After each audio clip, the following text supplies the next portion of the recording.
au nom du chantier d'avenir en action climatique et de l'Institut en environnement, développement et société de l'Université Laval.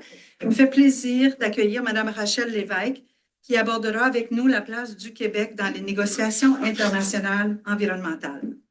Madame Lévesque est conseillère experte en affaires internationales au sein de la direction des organisations et forums internationaux du ministère des Relations internationales et de la francophonie du Québec.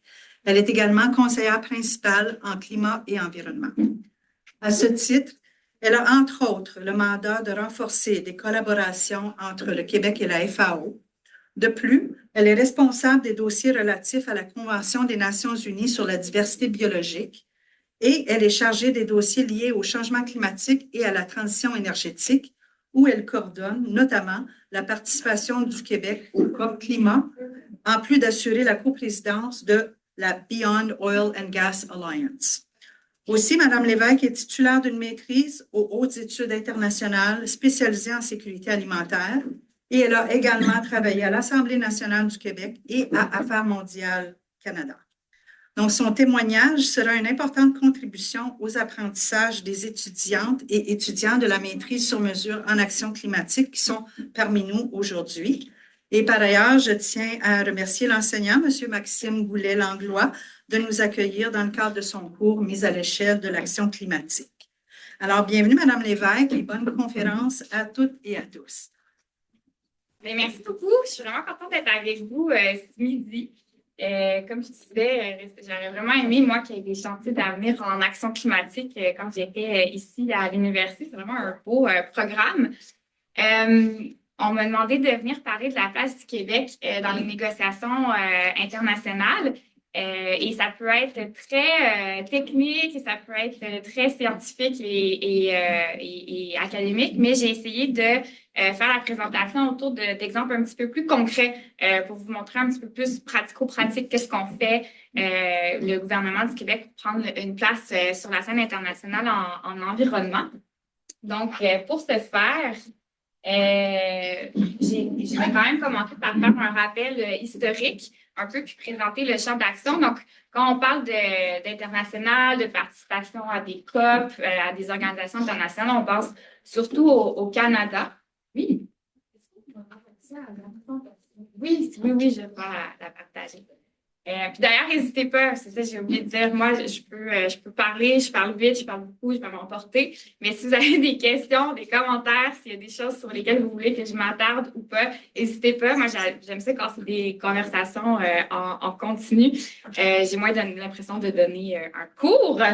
Mais c'est ça, effectivement, je vais donner quelques informations là, d'intérêt sur le champ de l'action internationale du Québec parce que les gouvernements infranationaux peuvent aussi là, contribuer aux négociations internationales dans plusieurs domaines, dont l'environnement. On va ensuite voir le rôle du Québec, donc qu'est-ce que le gouvernement du Québec fait au sein des négociations internationales environnementales, mais en donnant 3 exemples. Donc, on peut la place qu'on a fait par rapport à l'accord de Paris, au sein de la Convention cadre des Nations unies sur les changements climatiques, avec la participation aux négociations qu'on a fait pour le cadre Kunming-Montréal, de la Convention sur la diversité biologique, et plus récemment, l'implication que le Québec a dans l'élaboration du futur instrument contre la pollution plastique du programme des Nations unies pour l'environnement. Donc, à titre de rappel, le Québec, on tient et on a vraiment une place qu'on souhaite jouer en relations internationales, sur la scène internationale.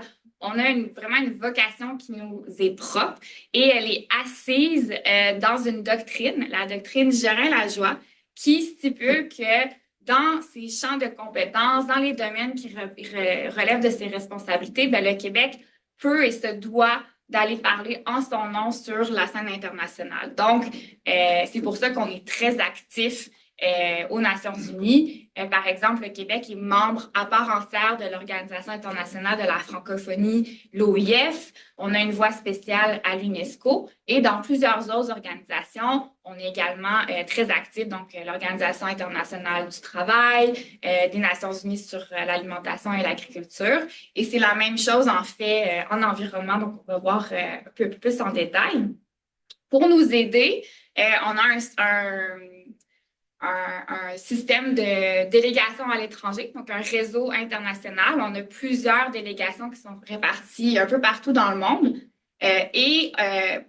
On vient aussi asseoir notre action internationale dans des grandes politiques. Donc, on a une politique internationale qui a été adoptée en 2017. Plus récemment, on a eu une vision internationale du Québec et on est en train de préparer une nouvelle politique internationale. Ça fait longtemps qu'elle devrait être sortie. On avait commencé ça pendant la pandémie et depuis, le monde change tellement vite qu'à chaque fois qu'on écrit une version de la politique, le monde a changé puis il faut se réadapter. Donc, ça montre aussi à quel point en ce moment, on est dans une redéfinition de notre géopolitique, mais ça nécessite aussi de revoir notre action internationale. Donc, c'est quelque chose qu'on vit en ce moment. Et donc, dans nos grandes politiques, dans nos grandes visions, dans nos champs d'action, on travaille les relations internationales à 2 niveaux. Donc, on a des relations bilatérales avec des pays prioritaires, donc évidemment la France, les États-Unis, mais on est également actif dans plusieurs pays en Afrique, en Asie, en Amérique latine, et notre action multilatérale qui, comme je mentionnais, est plutôt au sein là, des Nations unies. Plus spécifiquement, on a le gouvernement du Québec, on a une très grande diplomatie environnementale. Donc, on a toujours été très actifs sur la scène internationale en environnement. Au milieu des années 2000, on a même accéléré cette ambition-là. On a commencé à prendre un rôle très présent et à s'engager concrètement, là, surtout en diplomatie climatique là, au départ. On a souhaité se définir comme un acteur très engagé. Non seulement au sein de la délégation canadienne, mais aussi le gouvernement du Québec pour porter la voix que les États fédérés peuvent avoir sur la scène internationale. Et donc, pour être actifs sur la scène internationale, on s'est doté, nous aussi, de nos propres objectifs, de nos propres cibles en environnement qui sont liés aux grands objectifs internationaux, comme par exemple ceux de l'accord de Paris. Pour se donner les moyens de nos ambitions, on a mis en place un marché du carbone, dont j'ai plusieurs experts ici, si vous avez des questions. Notre marché du carbone permet de financer en fait nos actions en environnement et en changement climatique. On a aussi décidé de se déclarer liés à des conventions internationales. Donc, lorsque un traité ou une convention est adoptée, les pays peuvent juridiquement la ratifier. Mais le Québec, on a aussi une procédure juridique pour s'y déclarer lié. Donc, c'est un engagement de la part du gouvernement et on le fait et pour la Convention cadre des Nations unies sur les changements climatiques, mais aussi pour la Convention sur la diversité biologique dès leur adoption là, en 92. Et plus récemment aussi, là, il y a une dizaine d'années, on s'est déclaré lié à l'accord de Paris. Donc, on est déclaré lié aux grands instruments internationaux. On a mis en place nos propres politiques, nos propres cibles pour mettre en œuvre notre action climatique, mais on a aussi décidé d'agir pour appuyer aussi d'autres pays en développement à eux-mêmes pouvoir mettre en place des mesures pour l'adaptation ou la résilience en changement climatique. Donc, il y a 10 ans, on a créé un programme de coopération climatique internationale, le PCCI, donc qui est très actif dans des pays d'Afrique francophone ou Haïti.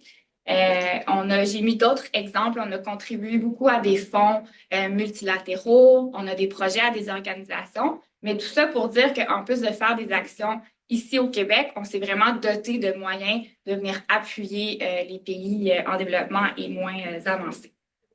Et aujourd'hui, je vais m'attarder plutôt au climat, à la biodiversité et au plastique, mais on est aussi en environnement très actif au niveau des enjeux arctiques et nordiques, surtout en ce moment, de plus en plus avec ce qui se passe encore une fois de façon géopolitique. Et donc, on a beaucoup d'autres domaines là, comme l'économie circulaire et autres dont je ne m'attarderai pas ici. Pour ce qui est plus spécifiquement là, ce qui nous intéressait aujourd'hui, donc vraiment, quel rôle joue le Québec au sein de processus de négociation internationale?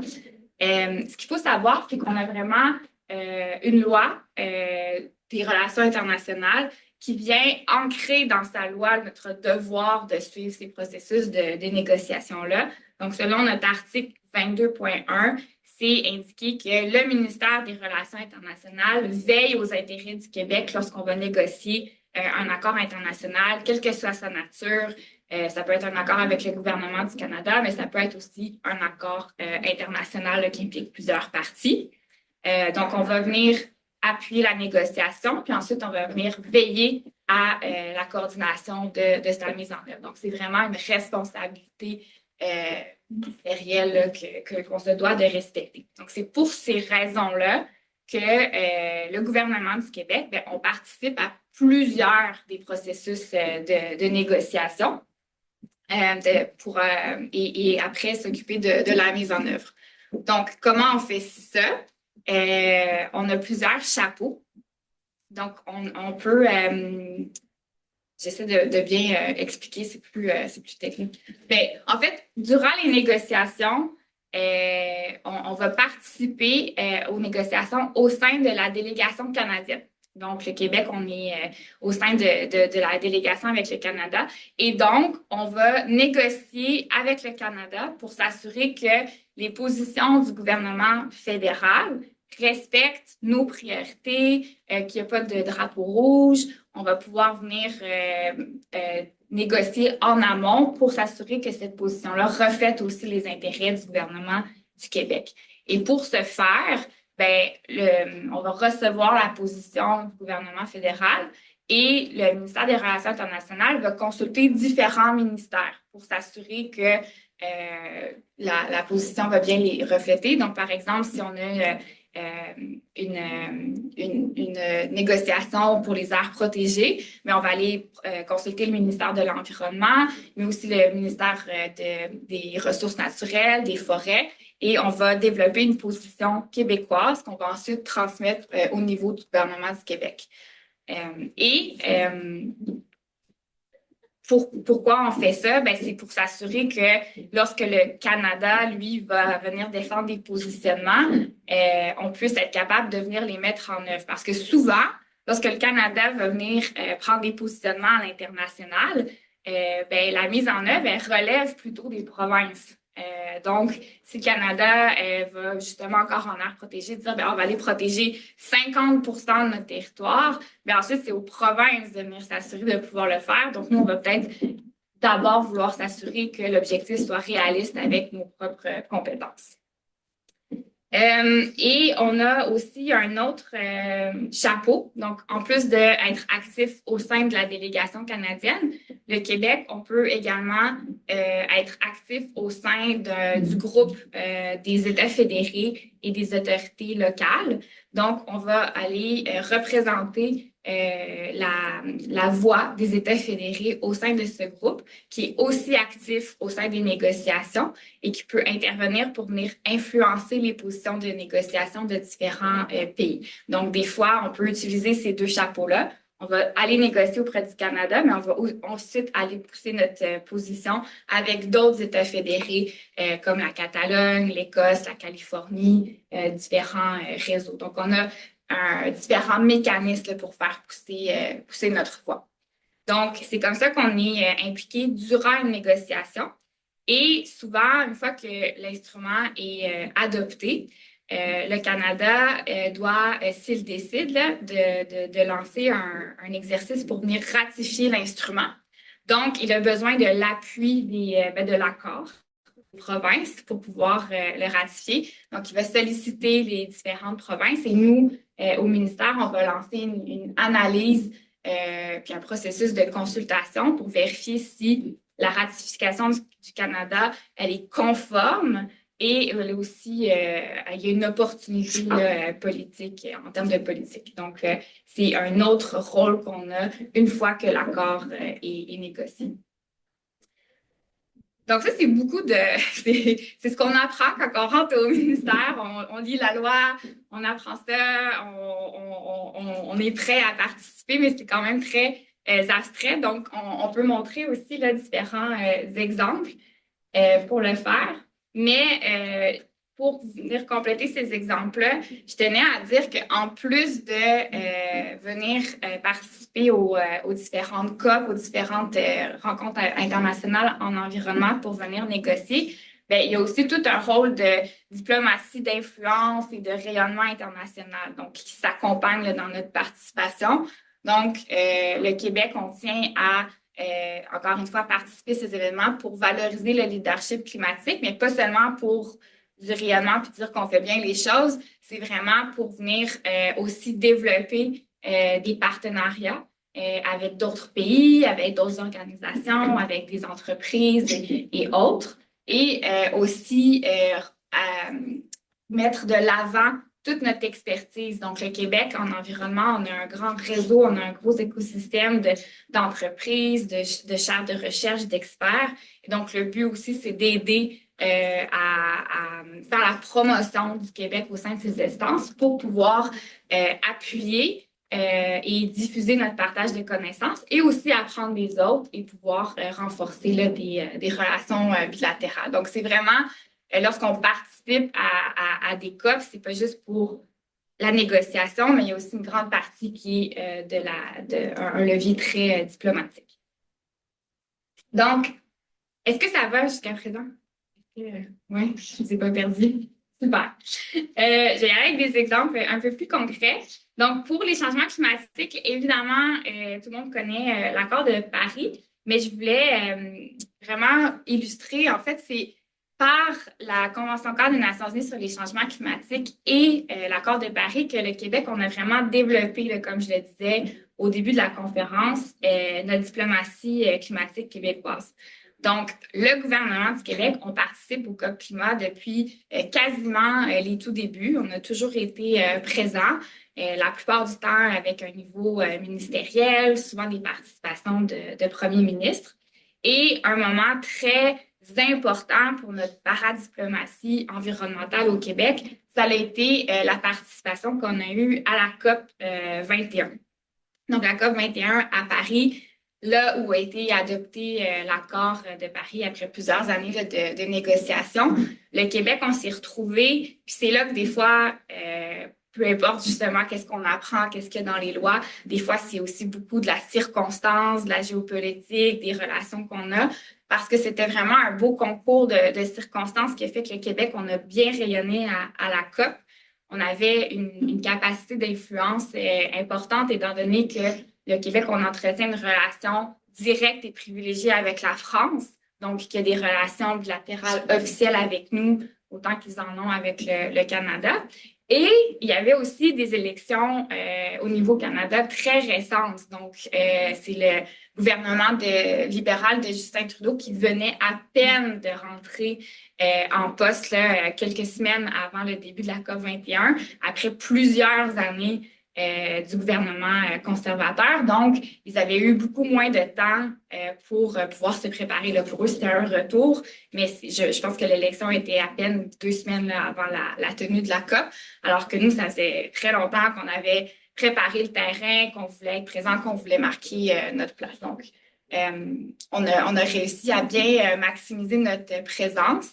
Et ce qui est intéressant aussi dans la COP 21 puis dans l'accord de Paris, c'est lors de l'adoption, au moment de cette COP, ben, le rôle des États fédérés, des gouvernements infranationaux, a été officiellement reconnu dans l'accord de Paris. Donc, en plus de mentionner que la mise en œuvre relève des parties à la Convention, puis c'est les pays qui font leur contribution déterminée au niveau national, tous des concepts que vous connaissez là, probablement, ben, les gouvernements infranationaux, les villes, le secteur privé, ben, eux aussi peuvent contribuer à la mise en œuvre. Donc, ça a ouvert une porte très intéressante pour cette diplomatie infranationale en environnement. Et par la suite, l'accord de Paris s'est adopté, mais il restait beaucoup de choses à finaliser là, pour assurer sa mise en œuvre. dont beaucoup de négociations sous l'article 6, qui parle des mécanismes volontaires et qui touchait un peu là, le marché du carbone que le Québec a avec la Californie. Donc, Claude, qui est avec nous, a joué là, un rôle de négociateur sous cet article 6. Et pendant des années, le Québec a été très, très actif pour s'assurer là, que ce qui était négocié reflétait nos propres positions. Comme je le mentionnais, le Québec, on est lié à l'accord de Paris. Donc, peu de temps après son adoption, on a eu ce processus là, de conformité, d'opportunité, ce qui a permis à l'Assemblée nationale de s'y déclarer lié en 2016. Et depuis, étant donné qu'on est déclaré lié, on s'engage en fait à respecter les grands objectifs et à contribuer à la mise en œuvre de l'accord. Et donc, justement, là, j'ai mis nos propres cibles, en fait, qui, selon le cycle sous l'accord de Paris, à chaque 5 ans, les pays doivent venir déposer des cibles, des contributions déterminées au niveau national qui indiquent comment ils vont parvenir là, à réduire leurs émissions de gaz à effet de serre, notamment. Là. Et donc, le Québec aussi, on a décidé de suivre cette cycle de 5 ans puis de pouvoir avoir nos cibles de réduction de GES. Et plus récemment, sous la Convention des changements climatiques, on a aussi décidé de prendre la coprésidence, comme on mentionnait, de la Beyond Oil and Gas Alliance, la BOGA, donc qui est une organisation qui vise à assurer la sortie des énergies fossiles. Donc, le Québec, on venait de mettre en place des lois et des mesures pour justement s'assurer qu'on n'allait pas faire de la production ou de l'exploitation d'énergie fossile sur notre territoire. Et donc, on a décidé aussi de venir faire la promotion de cette ambition-là au niveau national avec la BOGA. Et donc, c'est une organisation qui appuie des pays qui souhaitent réduire la production ou la dépendance à des énergies fossiles. Et ils ont créé des dialogues entre les grands producteurs de pétrole, les grands consommateurs de pétrole, et ils établissent des feuilles de route pour pouvoir sortir là, des énergies fossiles. Donc, le Québec est très présent là, au sein de cette alliance-là depuis particulièrement là, la COP28. Plus récemment, c'est vraiment donc intéressant de voir. J'ai voulu mettre un exemple un peu plus concret de qu'est-ce qui est en train de se passer. Parce que en climat et en environnement, ben, vous voyez tous, les choses bougent énormément. On a une géopolitique très active et je pense que la COP30, qu'on a probablement tous suivi, a été vraiment un exemple de qu'est-ce qu'on subit en ce moment comme difficultés et crises, tant au niveau environnemental qu'au niveau géopolitique. Mais en tant que positive que je suis, j'ai essayé de faire sortir aussi l'opportunité qui peut sortir là, de la COP30. Et donc, comme je dis, une nouvelle géopolitique, mais un nouveau momentum pour les États fédérés comme le Québec. Et ce qui est intéressant, avant la COP30, qui a eu lieu en novembre dernier à Belém, au Brésil, il faut savoir qu'une semaine avant, il y a eu la tenue du Local Leaders Forum, donc un forum pour les gouvernements locaux et infranationaux, qui a duré quelques jours à Rio et qui a mobilisé une centaine de représentants de villes et d'États fédérés, donc plusieurs maires, plusieurs ministres, même des gouverneurs, et beaucoup de gouverneurs d'États américains, notamment de maires de villes américaines, mais pas juste américains. Il y avait aussi beaucoup de représentants de l'Argentine, donc de pays qui souhaitaient montrer que quand il y avait un recul au niveau national, ben, les villes, les États fédérés, eux, pouvaient être présents à la table. Et donc, le but, c'était de se rencontrer pour discuter de cette mobilisation-là. Et ça avait eu un impact très positif après sur la voie et la reconnaissance que les États fédérés peuvent avoir au sein des COP. Et c'est sûr que d'avoir une COP au Brésil, où ce que les États fédérés, il y a 27 États fédérés qui sont très actifs, mais ça l'a beaucoup aidé parce que la présidence a beaucoup poussé ce rôle et cette reconnaissance-là pour les États fédérés. Et on l'a vu tout au long, je pense que la journée la plus qui a fait le plus de bruit à Belém pendant la COP, j'ai mis une photo, c'est la journée où il y a eu le gouverneur de la Californie qui s'est présenté. Donc, la COP 30 n'avait pas la présence des États-Unis. Et là, on a le gouverneur d'un État qui a le PIB équivalent à la 5e économie mondiale, qui est là et qui dit qu'ils vont continuer d'être présents. Donc, c'est vraiment venu donner une mobilisation très importante. Parce qu'il faut savoir que la COP 30, c'était une COP vraiment décisive et très symbolique et très importante à plusieurs niveaux. Donc, c'était quand même une COP qui était à la base historique parce qu'on était en 2025, donc on était 10 ans après l'adoption de l'accord de Paris. Donc, il y avait quand même ce sentiment, donc, qu'est-ce qu'on a accompli, où est-ce qu'on en est, de faire le bilan.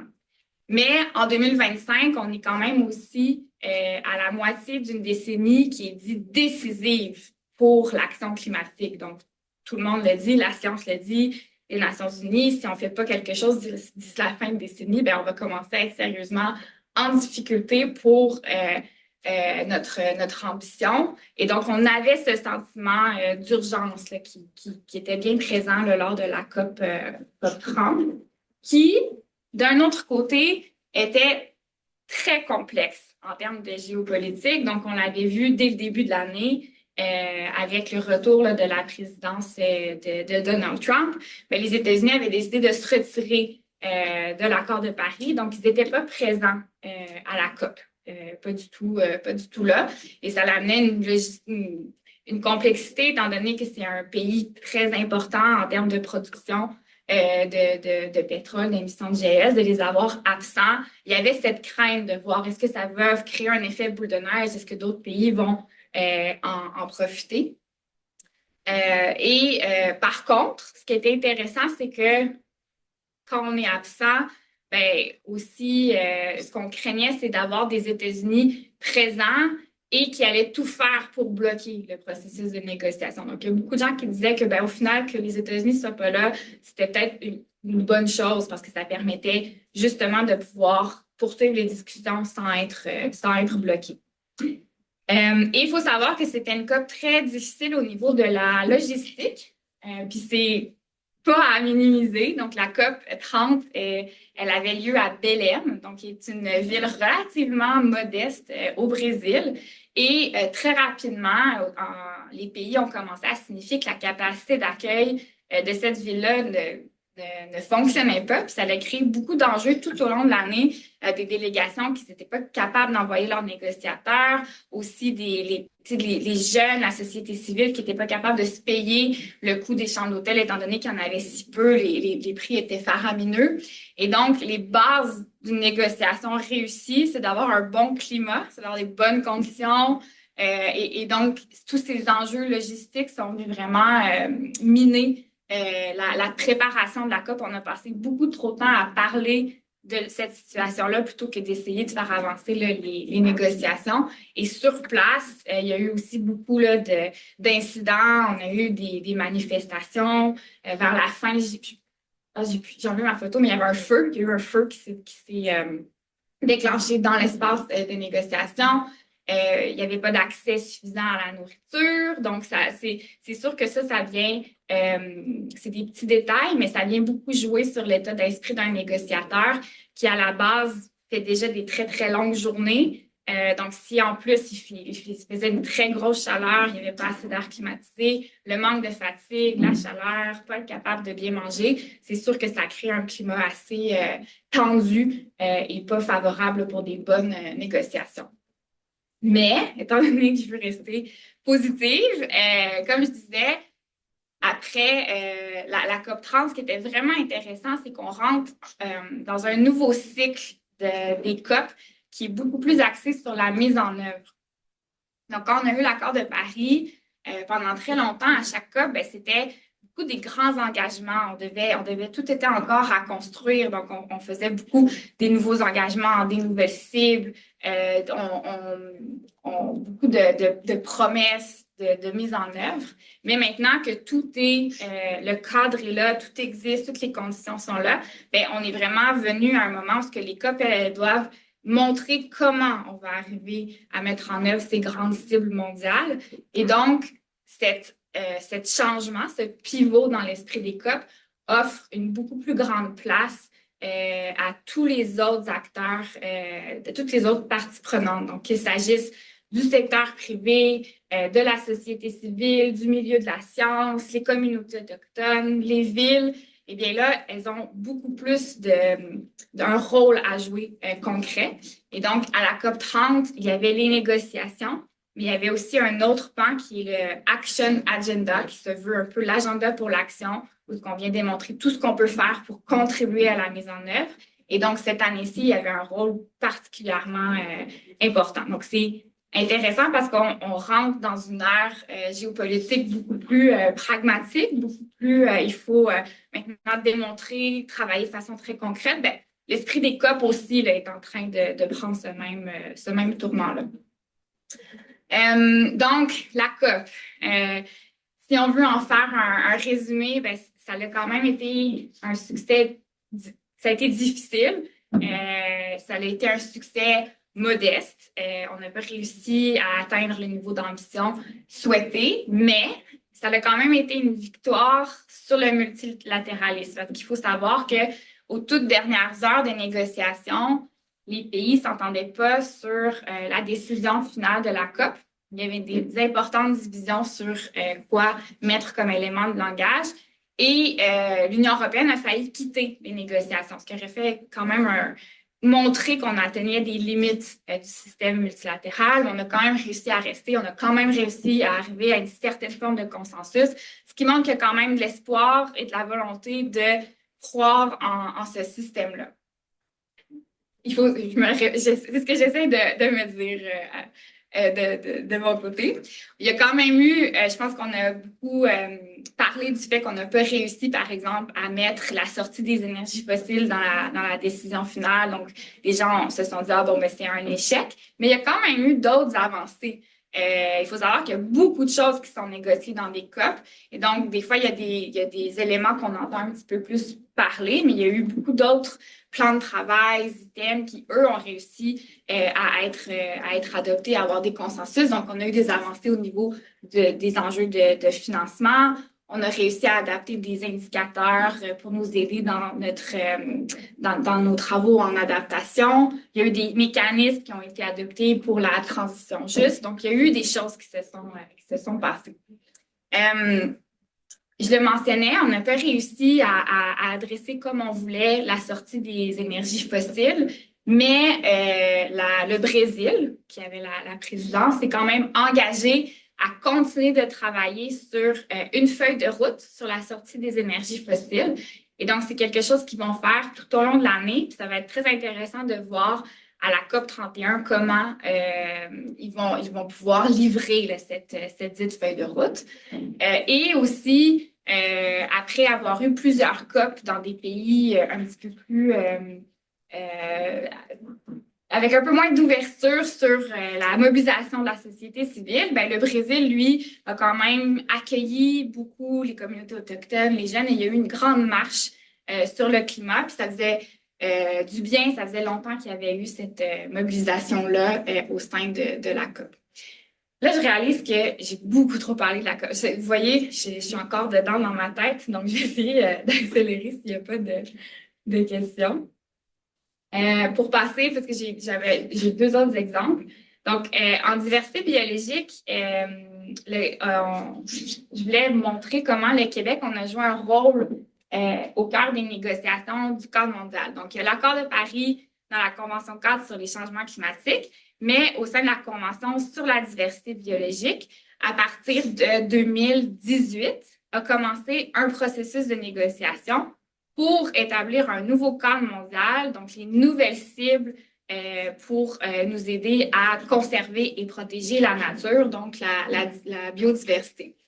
Et le gouvernement du Québec, on a joué un rôle au sein de ces négociations-là.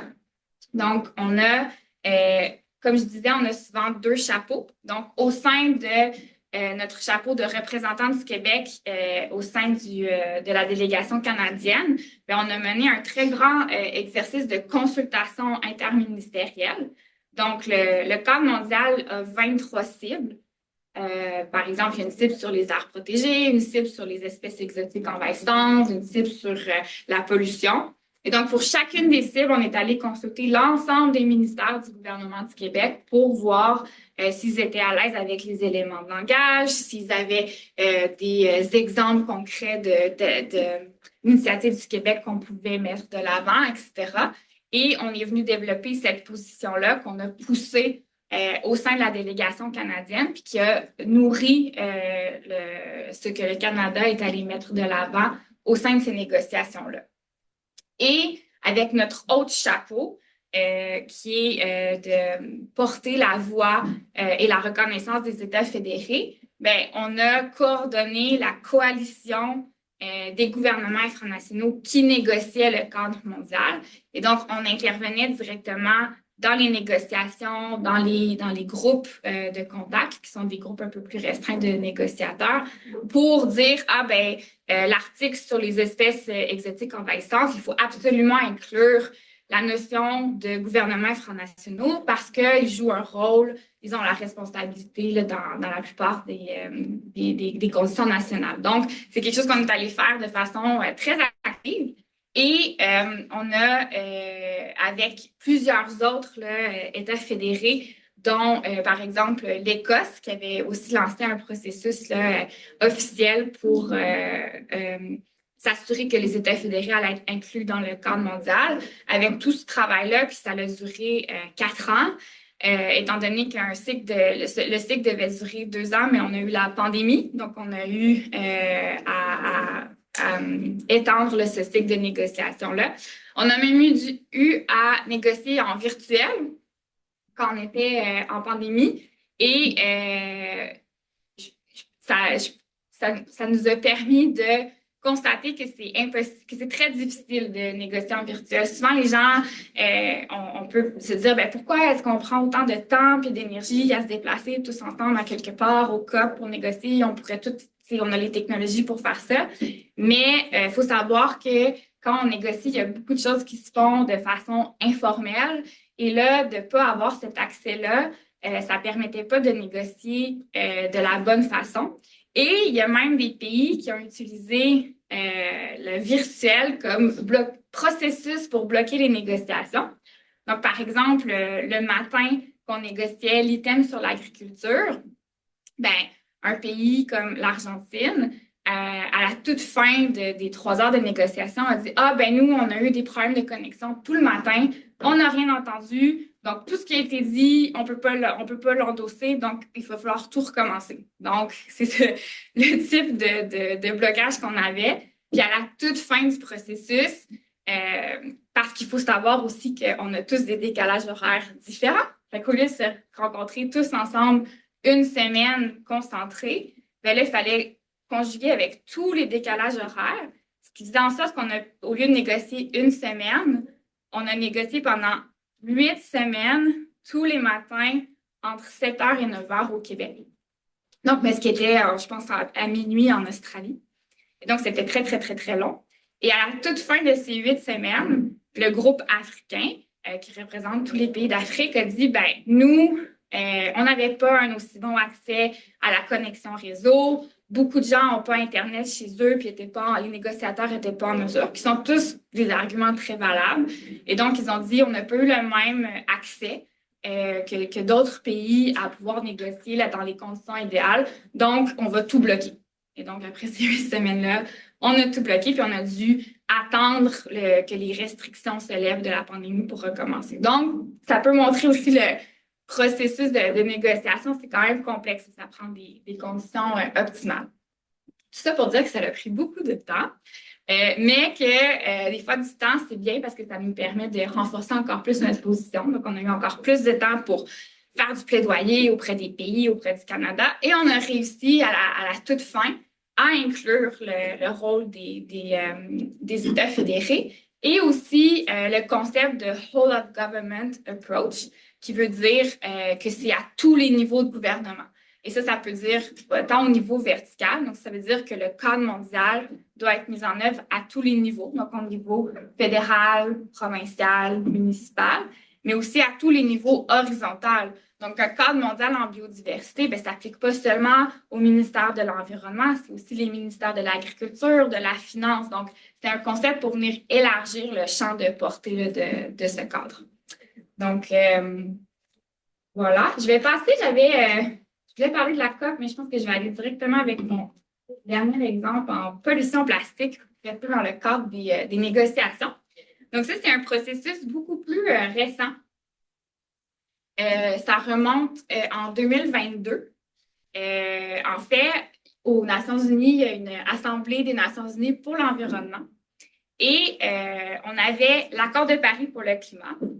Maintenant, on avait le cadre mondial Kunming-Montréal pour la biodiversité. Mais il y a quand même une triple crise environnementale. Et l'élément qui manquait, c'était la pollution. On n'avait pas de traité, on n'avait pas d'instrument pour venir adresser la pollution et plus spécifiquement la pollution par le plastique. Donc, il y a eu cette résolution historique qui a été adoptée par tous les pays pour venir établir un nouveau comité intergouvernemental de négociation qui avait le mandat de venir élaborer un instrument juridiquement contraignant sur la pollution plastique. Et là, on voit d'ici 2025 et spoiler, on n'a pas réussi à atteindre cette date pour des raisons que je vais expliquer.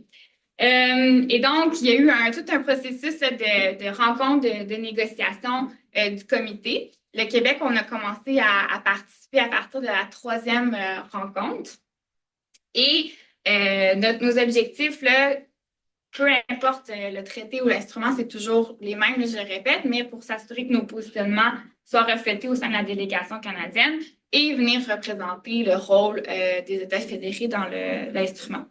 Mais quand on a commencé à participer à ces négociations-là, on s'est rendu compte que ça allait être des négociations très difficiles parce qu'il y avait une division extrêmement marquée entre des différents groupes de pays sur qu'est-ce qu'allait être la nature et la portée de cet instrument-là. Il y avait plusieurs pays qui se sont regroupés autour de la coalition pour une autre ambition, qui eux se sont dit, il faut que ce soit un traité pour éliminer, mais pour réduire la pollution plastique, ce qui incluait l'ensemble du cycle de vie, donc aussi réduire la production du plastique, ce qui était pour eux la première étape.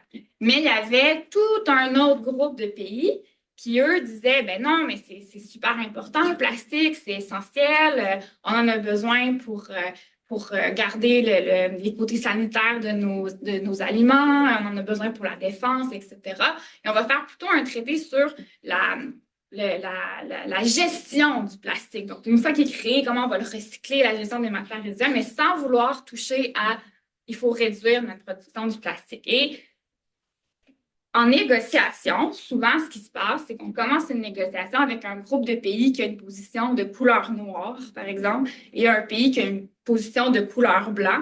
Et là, on commence à parler, on commence à négocier, puis le but, c'est de se rendre à du gris pâle, gris foncé, mais tout le monde a mis un petit peu d'eau dans son vin, puis on arrive à quelque chose de consensuel, parce qu'il faut, aux Nations Unies, souvent, il faut tout adopter par consensus. Il faut que tout le monde soit d'accord. Et dans le traité sur la pollution plastique, on n'est jamais réussi à décamper des positions. Peu importe ce qui se passait, les positions restaient noires, restaient blanches. On ne voulait pas faire aucun compromis sur tout. C'est là aussi que tranquillement, on s'est rendu compte que négocier en 2024, en 2025, avec des guerres, avec la géopolitique, avec le président américain, ça commençait à devenir difficile. Puis les négociations ont quand même aussi été instrumentalisées. Donc, il y a beaucoup de pays qui voulaient pas avancer, mais c'était aussi parce qu'on était en train de vivre d'autres choses au niveau commercial, au niveau politique. Et donc, il y a eu des trop grosses divisions. Puis nous, on est arrivés bien naïvement avec notre rôle à jouer.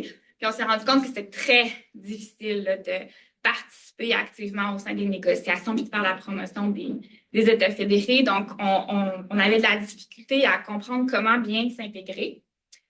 Donc, une des idées qu'on a eues, on s'est associé avec d'autres gouvernements infranationaux, avec d'autres réseaux, puis on a créé la coalition des gouvernements locaux et infranationaux contre la pollution plastique. Ça permettait de créer une seule voix. Donc, au lieu d'être un petit peu trop actif partout dans les négociations, ben, on se consultait avant, on développait notre positionnement, puis on arrivait plus fort quand on parlait. Et aussi, ben, on voulait montrer que les villes et les États fédérés, elles aussi, elles voulaient un traité ambitieux. Donc, ça venait aider la coalition pour une autre ambition et montrer que, surtout les villes, il y avait beaucoup de villes qui avaient beaucoup d'enjeux de pollution, incapacité à gérer les matières résiduelles parce qu'il y en avait trop. Puis, ils voulaient montrer que pour ces raisons-là, ben, on avait besoin de s'attaquer aux problèmes à la source. Et donc, on a lancé cette coalition-là le 22 avril 2024 lors de la 4e rencontre de négociation qui avait lieu à Ottawa, qui était au Canada. Donc, ça a quand même, on a eu notre ministre de l'Environnement qui est venu lancer la coalition. Et donc, en ce moment, on devait avoir la dernière rencontre de négociation en août dernier à Genève, qui a achoppé. Là, on n'a pas été capable de la terminer. Donc là, on est en attente là, des prochaines étapes. Mais il faut savoir à la base que c'était très ambitieux là, de vouloir négocier un nouvel instrument international en 3 ans. Normalement, c'est quand même, on parle plutôt d'une dizaine d'années pour venir négocier, là, soit l'accord de Paris ou d'autres instruments. Donc, il est fort possible que on continue de suivre là, cet instrument-là pendant un certain nombre d'années. Donc voilà, c'était mes exemples concrets. Je pense que j'ai pris beaucoup de temps, mais ça me fait plaisir de répondre à vos questions ou de vous entendre. Ça, c'était le thème de ma présentation en février. Comme je disais, ça change beaucoup en ce moment. Il y a beaucoup de choses qui se passent, beaucoup de choses en environnement. Donc, voilà, ça me fait plaisir de prendre un moment. Merci.